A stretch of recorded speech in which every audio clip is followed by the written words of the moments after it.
Alright, ladies and gentlemen, welcome back to another HD broadcast, and this is going to be another pro game broadcast. I've decided to cast a couple of games in sequence. This is rated number 2 replay of the week. Number 1 replay of the week, I didn't really think it was credible as the number 1 replay. I guess it was pretty cool watching Damaga and Another Day duke it out in a really long-term ZVZ. But when I think number 1 replay, I'm thinking like crazy game, you know, so I don't know, maybe that was a fluke. If you guys enjoyed that game, I guess then it was worth casting. I mean, I enjoyed it while I was casting. But this is the number 2 rated replay of the week, and I'm super excited for this one because it is none other than MasterAsia, which I remember casting a very epic game with this guy against TT1. If you guys recall, it was down to 1 Zealot and an Extractor. It was somewhere way back in my library archive, so go check it out. MasterAsia versus TT1, I believe, was the game. And this is going to be on Shakura's Plateau, and his opponent is going to be none other than TT1. That's right, it is going to be a rematch between TT1 and MasterAsia, the rematch of that epic game, the Zealot versus the Extractor. I am super excited to be seeing this game, number 2 replay of the week. And of course, MSI TT1, Fnatic MSI TT1 is going to be the green Protoss down at the bottom left-hand corner. So yeah, I don't know if it's going to come down to a Zealot versus an Extractor again. I don't think any game can ever be that epic, but you know, either way, I'm super excited to watch these two players play. It looks like MasterAsia is going to be going for standard opening 15 hatch, 14, 15, I believe that was 15 hatch, into 14 pool. So we are going to have an open macro game for the Zerg player, and this is the map to do it on. This is a pretty good Zerg map.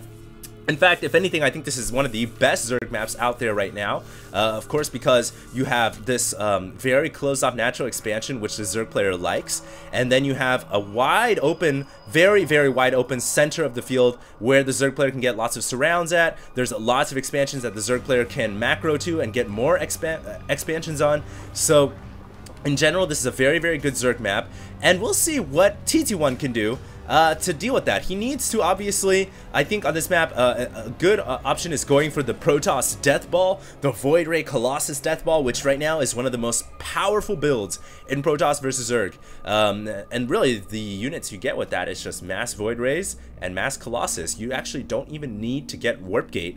It's that darn good. And if you think about it, there's really nothing in the Zerg arsenal, the Zerg combination of units, that can really effectively deal with Mass Void Ray, Mass Colossus. Yeah, you can get a lot of Corruptors, but that takes a lot of time, and Corruptors aren't actually that good against Void Rays. Void Rays actually will kill a Corruptor 1-to-1. You can also get Mass Mutalisks, but then it's very easy for the Protoss player to just switch over to Phoenix, and Phoenix are very powerful against Mutalisks for obvious reasons. So we'll see what happens this game. It looks like TT1 is not going to be going for early air like a lot of Protoss players are doing nowadays. He's actually going to open with 3 Warp Gates. Is it going to be a 4-gate opening, or is it going to be 3-gate Nexus is the question now. And obviously it's on the Zerg player MasterAsia to scout that out. He needs to get the scouting Zerglings in here ASAP and find out what the Protoss player is up to. I'm inclined to believe that TT1 is going to be going for 3-gate Nexus, and reason for that is because he's thrown his pylon down here at the frontal ramp. Zergling was deflected by TT1. So now, MasterAsia is completely in the dark. No, excuse me, he does see that pylon there. And of course, he has an Overlord at the backside. So if TT1, when TT1 throws up his Nexus, which he is going to be doing, he saved up 400 minerals, then MasterAsia should be able to see that. And do notice right there, MasterAsia bringing his Overlord in so that he can see the Nexus. And there you guys just saw MasterAsia clicking that Nexus. Very important. When in doubt, if you don't know if the Protoss player is going for early Nexus or not, you need to bring that Scouting Overlord to the backside and catch wind of that Nexus warping in. If you don't, you can be in a lot of trouble. Now, it looks like MasterAsia is going to be going for a counter here. It looks like he was expecting to deal with the 4-gate, but now that he saw the Nexus going up, he's got all these speedlings. You gotta make an attack. You gotta try to make something happen, but at the same time, very nice force fields from TT1. Look at those force fields. That is maximum efficiency from the force fields, but at the end of the day, it may be too many Zerglings. TT1 now just finishing his Warp Gate upgrade. It looks like he will have enough Zealots to deal with this, and this is why Protoss players need to throw down 3 Warp Gates before going for Nexus, because if you don't, then the Zerg player can do a run by with Zerglings, and you will not have enough forces to deal with that. So right now TT1 needs more Zealots. He cannot allow these Zerglings to run into the main. So what he needs to do is split his Zealots up, keep 2 at the ramp. Oh god, he's got 1 at the ramp, so he just warped it in. Very nice placement right there. Excuse me, I guess all you need is 1 at the ramp between the Cybernetics core and this gap right here, and you should be just fine. MasterAsia right now trying to pick off the Nexus. It looks like he is once again trying to run into the main. At the same time, we have more Zerglings flooding in for MasterAsia, so this game is getting super intense. MasterAsia picks off yet another sentry, and it looks like he is going to get a run by, and this is just going to be for scouting purposes, I believe. No, he's actually going to go for the probe, so I think he's fairly confident that TT1 is just going for Nexus. He picks off 1 probe, and now he's going to let it be. Oh, at the same time, excuse me, we have Zerglings running in. Didn't catch that. Running in, but a very nice warp in from TT1. That Zealot will save the day. And now all these Zerglings are trapped here. The Zealots can do easy slice and dice action. And that's a lot of Zergling blood on the floor, just seeping into the ground on the ramp right there on Shakuris Plateau. TT1 says, "Victory is mine. I hold on to my Nexus." And if we take a look at that income tab, I would very much expect to see TT1 to be ahead. No, not really. 43 to 41 Harvesters. So I suppose that during that entire battle, TT1 really had to invest a lot of minerals into Zealots, minerals that could have been more invested into probes, and at the same time, MasterAsia did some pretty good damage with his Zerglings, picked off a lot of Stalkers and Sentries, picked off a couple probes, and he was able to macro up a pretty significant amount of drones. But now he needs to think about grabbing a 3rd expansion somewhere, because obviously 2-base Zerg versus 2-base Protoss doesn't work if you're Zerg. I know, math doesn't really apply in StarCraft 2 in this case. 2 plus 2 does not equal 2 if you are Protoss and your opponent is Zerg. But here we go, TT1 now actually going for what seems to be a Stargate. So he is going to mix it up and get a couple Void Rays, and it's exactly what I'm talking about. Void Rays are so good with the Protoss arsenal. They're very, very good. And oh my god, look at that! We have a Fleet Beacon coming down! TT1 is throwing down a Fleet Beacon! Are we going to see carriers? I don't think we'd see... Carriers are really not good in Protoss versus Zerg, because Corruptors deal with carriers very easily.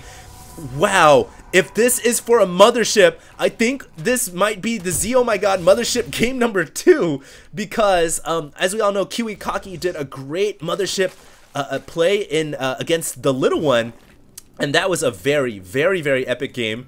So could we possibly be seeing the comeback of the mothership? Are we finally going to see mothership being used in a pro game more consistently and more constantly now?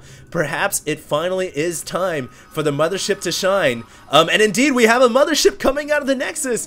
TT1 now is rushing a mothership off of 2-base.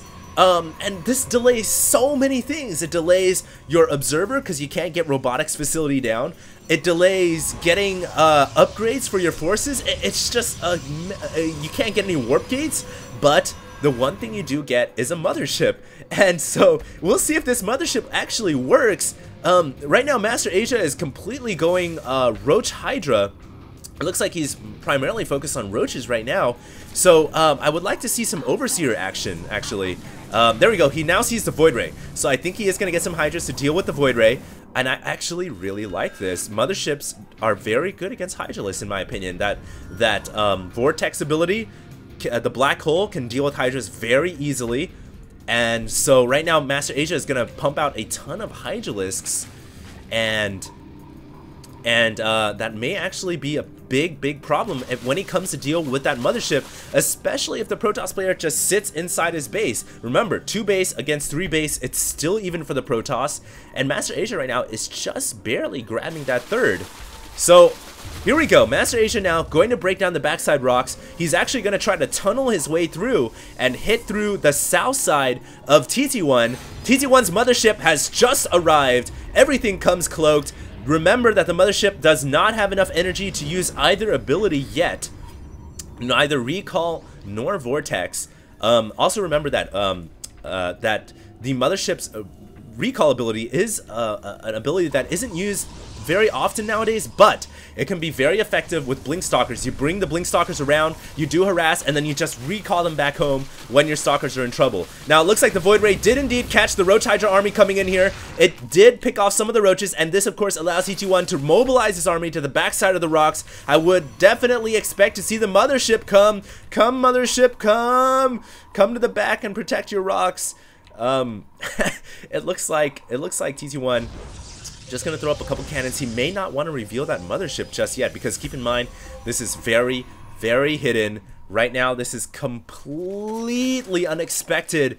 MasterAsia has not even scouted the base. He hasn't sent an I don't think he even has an overseer. So this is very strange that MasterAsia has not built an overseer. And really, I think this is gonna be huge. This could cost him the game, because he doesn't know about the Mothership. Now the Mothership has enough energy for the recall, and I think we're gonna see this very powerful strategy. This is something that Dopa uses a lot. The Blink Stalker harass. You go in there, you blink into the main, you pick off buildings, you pick off drones, and then when your Stalkers get in trouble, zoom, you bring them back away with a very quick recall. And it's very, very smart to play. Here we go, MasterAsia now going to hit the Stalkers. The Stalkers now just picked off the rocks in the back. They're going to go straight in the main base. The Observer here going to provide sight on the high ground so that TT1 can blink up to the high ground. Blink! There we go. Now the Roaches and Hydras have to skate their way around the main side. And what buildings is TT1 going to be able to pick off here? Is he going to go for the spawning pool? Is he going to go for the Queen? He's actually going to try to pick off the lair first. I don't know if he can pick off the lair. Okay, the lair is at half-life. No, not going to be enough. And the Mothership recalls them out of there, brings them home safely, and that right there just revealed to MasterAsia that there is a Mothership in the game. So that right there could have been, I don't know if that was a worthwhile attack, really, picking off a lair. He didn't actually get it, and in fact, even if he did get it, it really wouldn't have made much of a difference, because the Zerg can easily re-establish a lair at the natural instead. And now TT1 is threatening to barrel down the front door. The Mothership has been exposed. Keep in mind, TT1 at 150, the Zerg player at 200. So it's gonna come down to the Mothership. Can it change this game? The Overseer is coming in so that they can detect the cloaked units. And TT1 here needs to use his force fields. No force fields getting laid down. Not enough energy for a vortex. I don't know if TT1 has enough to deal with this. And I think the Roach Hydra army is going to be able to push the Mothership and the Stalkers back. The Mothership needs to not die. It just now has enough energy for vortex. 98, 99, 100. Vortex! No, TT1's not going to use it. So I guess really you don't want to waste the vortex. You want to save it for the right situation. TT1 now being a little more aggressive with his Blink Stalkers. I'm surprised that MasterAsia is allowing this to happen. I'm really surprised that MasterAsia, I mean, he has such a larger army. And I'm surprised that these Stalkers are actually holding off the Roach and Hydras. And keep in mind that TT1 needs to hold this off, because he needs to establish his third expansion, or he is out of this game. He has to hold on to that third, no matter the cost. This Mothership and one Colossus now in the mix. MasterAsia once again at max army supply. TT1 at 117. Things are looking very bleak. It's gonna come down to Vortex. Will the Vortex be laid down in the right position to hold off the Zerg army? TT1's expansion has been found. Now, now TT1 has to defend. He has to defend. He has to use Vortex. There it goes. The Zerg army now, the best strategy is to run inside the Vortex. No! Oh my goodness! MasterAsia using the Vortex against TT1, and he's going to pick off the Nexus. All the Protoss forces cannot go down there to defend, because the Vortex was actually in the way. So TT1 might have just cost himself that game, and TT1 GG's out. So what an incredible game. And hey, Root Kiwikaki was in this game, so there you go. Maybe Kiwikaki said, hey, TT1, you should use the Mothership. You should go for the Mothership. It's a great ability. And now TT1's like, screw you, man. I hate you. I hate you. You just cost me this game. So anyways, that was a pretty incredible matchup. I really liked that game. That was definitely, in my book, a #2 replay of the week. And I hope you guys enjoyed that broadcast. My friend here is actually snoring on the bed. I don't know if you guys can hear him. He just like passed out. He's like, screw this, man. I don't want to watch Starcraft. So anyways, hopefully you guys enjoyed. And we're going to have more pro games coming out really soon. HD signing out.